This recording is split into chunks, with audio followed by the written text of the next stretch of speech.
They say, I hope I'm not out of gas.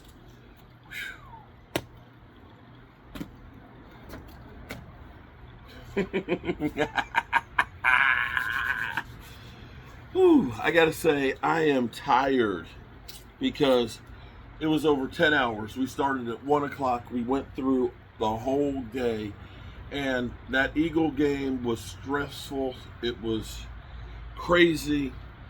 You're at the point of giving up. When the Eagles were up 21-0, the amount of trolls that were in there. And let me say, Eagle fans, thank you all of you guys that came in and super chatted me. Okay, you super chatted me that were Eagle fans, trolling the hell out of me. I appreciate it, because I think what I'm going to do tomorrow at some point, I do have to go do a job tomorrow. But I think what I'm going to do is I'm going to read all those super chats from all you Eagle fans and say thank you and eat crow. Or should I say eat some shit. Now today we debuted a new sandwich, okay?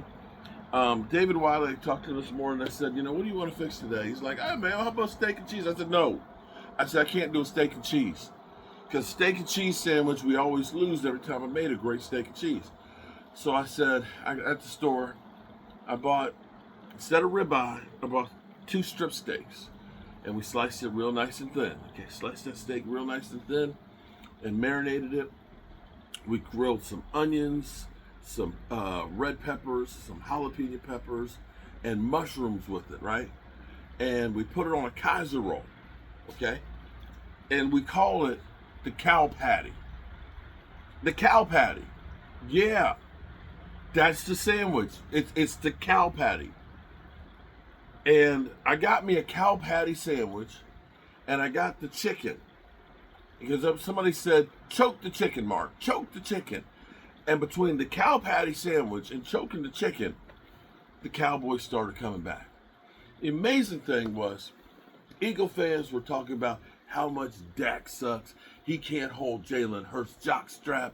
He is whack. Dak, the turnover machine and everything. And they were coming at me. They were coming at me raw. For a while there were over 2,000 people watching the stream. But then the Cowboys, they got a score before halftime, cut the lead 21-7. And that was huge to get that. For them to turn around and come in there and keep fighting, my God, that was incredible.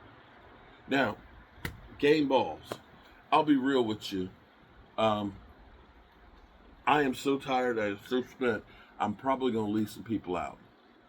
But you have to look at this and say, first of all, for Dak Prescott to get the Dallas Cowboys all-time passing record, I said, it don't mean shit if you get that in a loss. 2 touchdowns. He's got 23 touchdowns on the season, over 344 yards. He blew the record out of there. He's like over 200 yards above that record. And that guy is the leader of this team. The fact that they did not give up when they were getting mollywopped, when the officials were calling stuff against them constantly, that bullshit ass that led to one of those scores. My man, Fenoy, tapped the ball. He touched the ball, but they called him for unnecessary roughness or unsportsmanlike contact running into the kicker, giving them a first down, which it shouldn't have been because he touched the frickin' ball. The thing that pisses me off out here is when a player has a bad hit and doesn't get called, the NFL, after the game is over, will find that player after the game, right? So if an official screws the pooch on a call, how come there's no ramifications? How come they don't get fined? Think about that for a second. A player who would have just gotten a penalty in the game because the referee didn't do his job and didn't call it in the game, then gets fined because they missed it. They miss calls. Oh well. They missed a call. But that right there could have been the game. That was the difference of the Cowboys. If they end up forcing them to punt and have the ball, maybe they go down and score and it's a totally different game still. As it was, no harm, no foul because, we came back and won.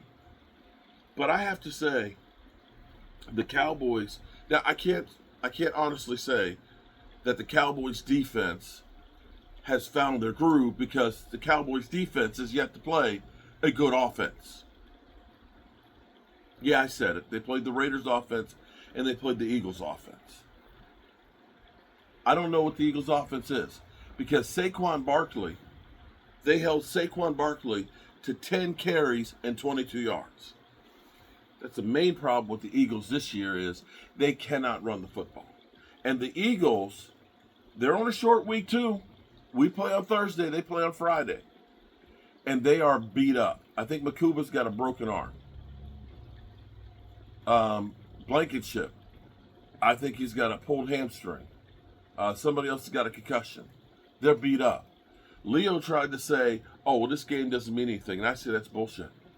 Because you were the number 1 seed. You done dropped the second right now. And now you got a hot Bears team coming in. So I don't want to hear that, oh, that meant nothing. That meant a whole lot. And right now, you have to almost say things kind of, in a way, may be going in your direction. Sadly, Baker Mayfield got hurt.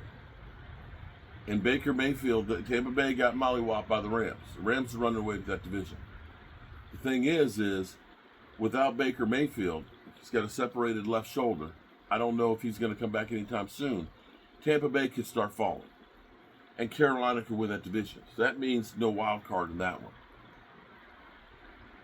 You want to root tomorrow night for Carolina to beat the San Francisco 49ers. You need the 49ers to drop back out of there. And you have a circular firing squad for the NFC North. You got the Bears that the only game that's not against a playoff contending team is the Cleveland Browns, who seem to have found a little bit of mojo tonight. There's a chance. There's a chance for the Cowboys in a path. And if they play like they did against the defending Super Bowl champions, and keep in mind, the Eagles are not just a regular team. They kept saying the Cowboys can't win a big game. If that wasn't a big game, I don't know what is, because that is a season-saving, at least for the moment, game. And I have to say, it is freaking insane that we gave up a third and swap of 5th and 7th round picks, or 6th round picks, for George Pickens. That is the biggest off-season move in the NFL. George Pickens, over 140 yards. He is over 1,050 yards on the season and 8 TDs. He has more yards and TDs than he had all of last year and is one of the best wide receivers. I call him clutch. He's clutch. Because that catch in double coverage that he's elevating getting the ball, he looks unstoppable. Him and Dak, my God. And they need to pay him right now. Now, I'd say maybe they need to get some of that money from CeeDee Lamb and give it to George Pickens, because CeeDee Lamb ain't earning his money. I don't know what's going on with CeeDee Lamb, but he's got to get his shit together. He's got way too many drops. He had, I believe, 11 or 12 targets and only caught 4 passes. He seems like he's running the wrong routes, and he's out of sync. I don't know what's going on, but he's got to get his shit together. The Cowboys' offensive line, they kept Jordan Davis. You saw Jordan Davis and Jalen Carter literally up there batting down passes left and right against the Lions last week. You didn't see that happening this week. They kept those big mother humpers in check. Tyler Booker, he said, I want to face Jalen Carter. Well, I think he did. And they did some damage to those guys. And we still, Javonte Williams, I think he still rushed for over 80 yards against those guys, those thugs. Great game. Great game for the offensive line, for your running back. The defense, Osa Ndigazua, big-ass sack. Huge sack. In this game, believe me, it started off where it seemed like everything was going wrong. In special teams, offense, defense, we couldn't do anything the first quarter and a half of the game. but they never gave up. They fought like a team. The coaches, they made some bad calls. I'm sick and tired of always going for it on fourth down. You should have never gone for it on fourth down on that first drive, giving the Eagles a short field, and you should have took the damn field goal down there at the goal line. You got lucky that it didn't end the game, but it damn sure could have. So the whole defense, and I'm calling them a defense. I'm going to say I'm calling them a defense. They are going deep with players and rotating left and right. And that shit is working right now. You got to have players. The bottom line, I think it was Nick Saban said, it doesn't matter about the plays being called. You got to have players. And that interior defensive line, something I have wanted forever. Quentin Williams, Kenny Clark, Osa Ndigazua. Those guys are absolute positive beasts. And Donovan Iraku, that guy is the real deal. And you sprinkle in a little bit of veteran and Clowney, you got something there. But it's not just those guys. Even Sam Williams is there putting some pressure on from time to time. Dante Fowler, he ended up taking the big shot to the face. That ended up drawing a 15-yard penalty. It wasn't pretty. It certainly wasn't perfect, but you found a way to beat the Eagles. And now, stir up some controversy and shit with them. So, that's all I got for tonight. It's been a long day, and there's been a lot of content that's been put out. I get a lot of grief from people because they say, oh, Mark Holmes is going to do 50 million videos. Because I will do videos in time in the game as the game is going on. And there's probably 5 or 6 or 7 of them that are actually clips from the game where I've recorded, boom, and put it up. And from where we started and me literally being sick the first quarter, and we were down 21-0 and literally thinking that this game is over, we're going to get beat, I'm going to get mollywopped by everybody, they're going to talk shit, to getting back in there and finding a way to win and actually having some joy for once.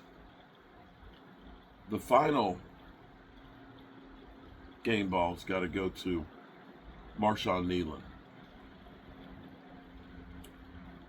Marshawn Kneeland's spirit is definitely there with the Cowboys right now. And I think Marshawn Kneeland has given the Cowboys a reason to fight harder and a reason to coalesce. I said last week I was very, very proud of my Cowboys for the way they responded and reacted and turned things around. I'm even more proud right now. I don't know if they can make the playoffs, but what I do know is this is the beginning of something greater for the Cowboys. This is the proving ground for the future, and hopefully a learning experience for the front office to understand it takes players to win. I appreciate each and every one of you guys that watch, comment, subscribe, even troll with this channel. And I want you all to remember, Momo just buried his stepson yesterday. And tomorrow's not promised.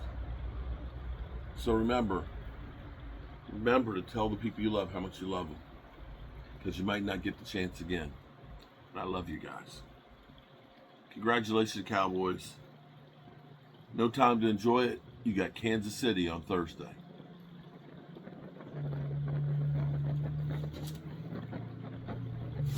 Peace out.